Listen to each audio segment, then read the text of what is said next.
un plaisir de vous retrouver sur la Télé Pacifique pour la présentation de l'actualité.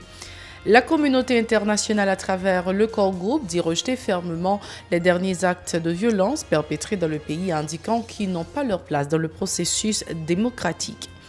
Relance timide des activités dans la capitale et ses périphéries bloquées par la mobilisation des opposants au pouvoir depuis 3 jours consécutifs. Instabilité ne rime pas avec investissement et progrès socio-économique, récapitulent les économistes. Ils appellent le régime à créer les conditions favorables au développement du pays. Dans l'actualité internationale, 8 personnes sont mortes et 5 autres blessées dans une attaque contre le camp de la Société française de forage, Foraco, dans le sud-est du Niger. Restez branchés, les détails, c'est tout de suite.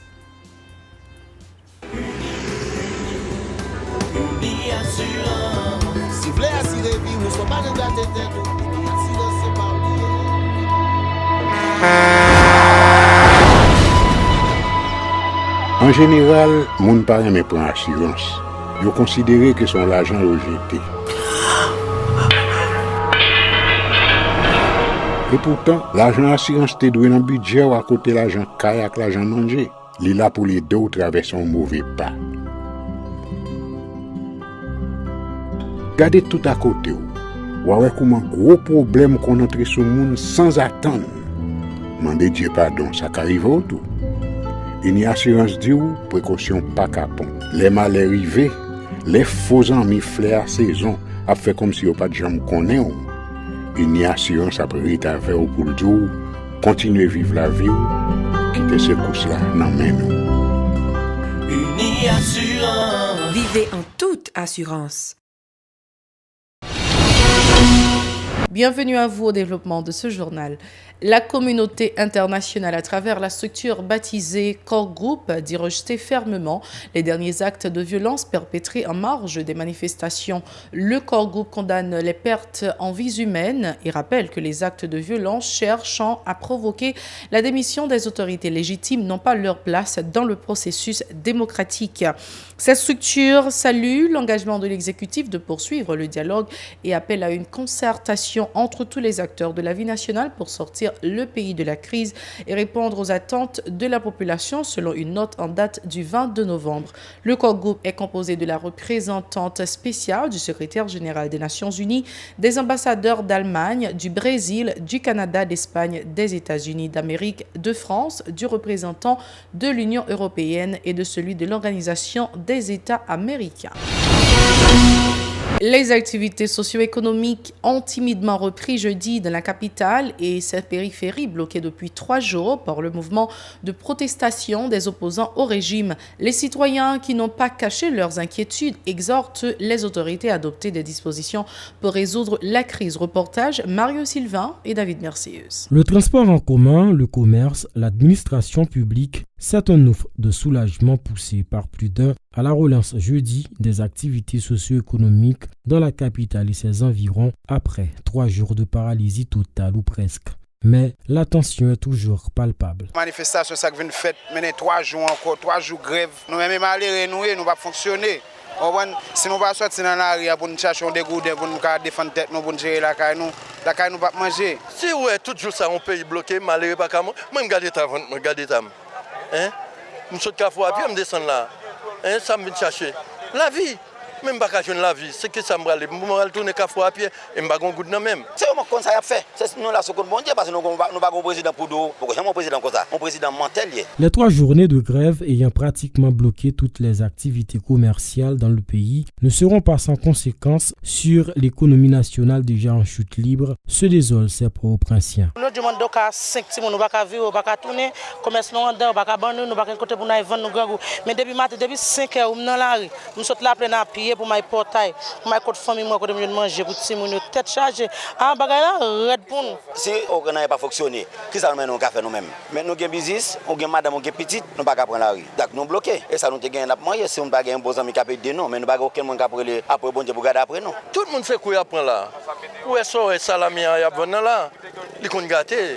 Elle est sentie dans mes yeux, pas qu'à venir jeter pour jeter. Tout petit chariot pour oui, on a vinn là, ouais, si m'te ka défendre de goudé, petit la facture. Je dis à m'arrête là ça, mignon tout pourri net, petit chariot pour oui. Et ça c'est pas mandat dans Tibo. Ces habitants persistent et signent que le chef de l'État doit trouver une issue à la crise pour permettre au pays de retrouver sa stabilité. Nèg a tiré, bal a pété tout côté. Seul bagage nous t'a aimé nèg déposer, on voit pour peuple là, nous calmement, on voit pour président du mot parce que c'est ça m'da aimé. On voit pour président du mot parce que président qui est peuple là toujours qui fait le beaucoup qu'a dit ça va dire. C'est ça me voulait pour pays à déposer et pour tout peuple à vivre en paix. Il y a pour les marchés tirés, bagage tête charge. Même si la vie semble avoir repris au niveau des différents secteurs, celui de l'éducation, épargné en temps de crise dans n'importe quel pays, a toujours été banalisé par les protagonistes en Haïti. Les 3 journées de grève de la frange de l'opposition auront des conséquences néfastes sur l'économie nationale, a prévenu l'économiste Edzer Emile. La baisse des recettes de l'État sera particulièrement l'une des incidences fâcheuses de ce blocage, a précisé M. Emile, ajoutant que l'instabilité est toujours défavorable aux investissements. Edzer Emile était joint au téléphone par Edlen Vernal. Le travail a des conséquences sur l'économie à plusieurs niveaux. D'abord, au niveau du monde qui a travaillé à quelque chose, ça nous les auto-emploi. On a un business, soit un atelier, il gagne un boutique que la vente peut-être, il gagne une camionnette personnelle que la fait transport. Donc, si on ça pas sorti, par exemple, il va gagner un revenu, parce que le revenu dépend du fonctionnement au jour le jour.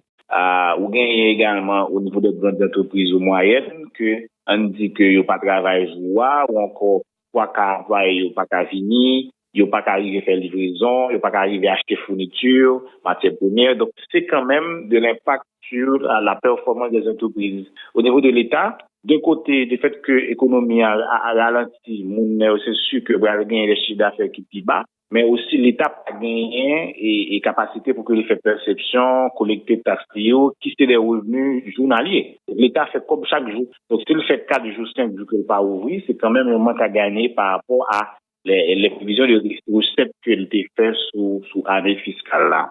Maintenant, en termes d'image, que ça va voyer pour le pays, que ce soit pour touristes ou investisseurs étrangers, le font tout le monde, c'est quand même des signaux d'instabilité, d'incertitude, mais aussi que le pays n'est toujours pas prêt pour que l'y fait affaire, pour que l'y vraiment ait un partenaire économique sérieux. Plus loin, Edzer Emile alerte les instances concernées sur la dégringolade de la gourde par rapport au dollar américain en raison de la conjoncture. L'économiste invite l'équipe au pouvoir à adopter des mesures pour créer la stabilité nécessaire au renforcement de l'économie. Edzer Emile. En général, dès que vous avez une stabilité, vous avez un type de tension, ça la moins pas direct sous prix.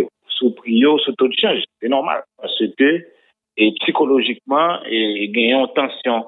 Et tension, ça, dans la psychologie, agent économique, il va agir sous prix produit. Tout le monde va anticiper ça. Et c'est ça la question. Il pas surprenant, c'est normal que tension, créer panique, il fait que il y a tendance pour prix augmenter et il y a tendance également pour que tout le change a augmenté. Ça veut dire qu'on devrait s'attendre à une situation plus compliquée dans le niveau de 2 indicateurs macroéconomiques. Si le pays n'est pas stable, ou pas faire aucun impact. Donc c'est la stabilité. Pas aucun pays capable de développer l'économie sans que le pas stable. Donc mesure n'a aucune importance si on parle d'un cadre et un environnement qui est stable et attractif. Non mais ça m'a dit là, BRH pas gagné aucun bouton en main pour descendre. Si que dans la finance publique, ou pas gagner assez recettes, c'est sûr qu'on va gagner plus de déficit par la suite. Il faut qu'on dépense. Et politiquement, bon, touristes pas venir pour entrer d'eau là dans le pays. Donc, écoute, c'est normal. C'est pour gagner tension comme ça, et il n'y a pas qu'à faire magie. Parce que, si on goûte d'eau là, c'est parce que pas gagné assez d'eau là. Mais si condition en fait qu'il y a gagné moins d'eau là toujours, ou d'accord avec, mais je ne vais pas gagner moins d'eau là.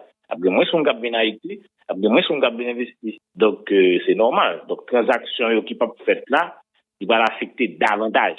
Et situation. Le BRH pas capable d'investir parce que son problème de structure économique, configuration, et donc il m'a dit quand même on débat à moyen terme pour que nous on travaille politiquement pour que nous garantissions un minimum de stabilité. L'économiste Eddy Labossière a abondé dans le même sens que son collègue, affirmant que le renversement du gouvernement ne fera qu'enliser le pays dans la crise économique. Il déplore une réduction des recettes publiques à cause du récent blocage du pays. Ce déficit budgétaire va fragiliser davantage la monnaie nationale par rapport au billet vert. Eddy Labossière est au téléphone avec Edlène Vernal.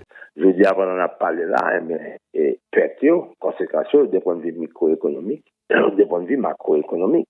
Si vous regardez le point de vue macroéconomique, le gouvernement, pendant 3 jours, il y a une recette DG là-dedans qui va entrer, premièrement. Et en fin d'année, pendant 2-3 jours, ça, les commerçants vont vendre, malgré une taxe sur chiffre d'affaires, mais tout commerçant va avoir un chiffre d'affaires moins. Donc, taxe ça, le gouvernement va l'entrer, moins scope. On avait dit, le gouvernement va rentrer moins scope. Et pendant ce temps, les dépenses va baisser. Mais ça a le déficit budgétaire. Et le déficit budgétaire en Haïti, quand côté là, il frappe directement, très directement, la fois qu'on centime de déficit budgétaire, mais c'est dépréciation goutte là. Ça veut dire très clairement, la goutte va continuer sa dépréciation. Ça, c'est une plus grosse conséquence macroéconomique qui accompagne le moins de recettes pour l'État.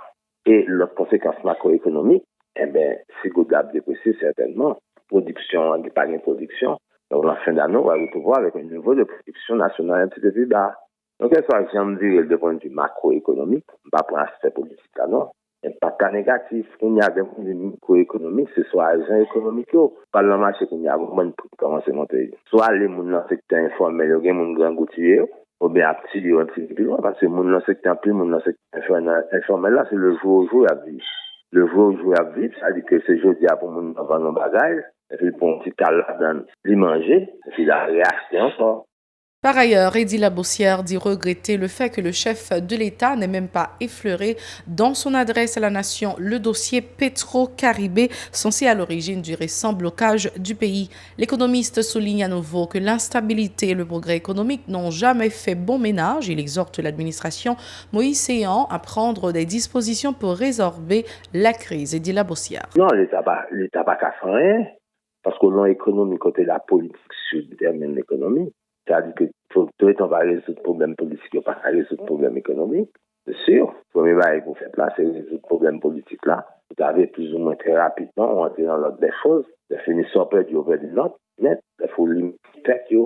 Donc, aussi longtemps que nous ne sommes pas capables, en tant que peuple, chita autour d'une table, si vous avez un problème, les protagonistes chita autour d'une table, mettez le problème dans cette table, chaque nègre fait concession puis fait, de façon pour nous permettre la vie de reprendre. Nous sommes perdus. Parce qu'on a haïtien, il y a un côté poli en général.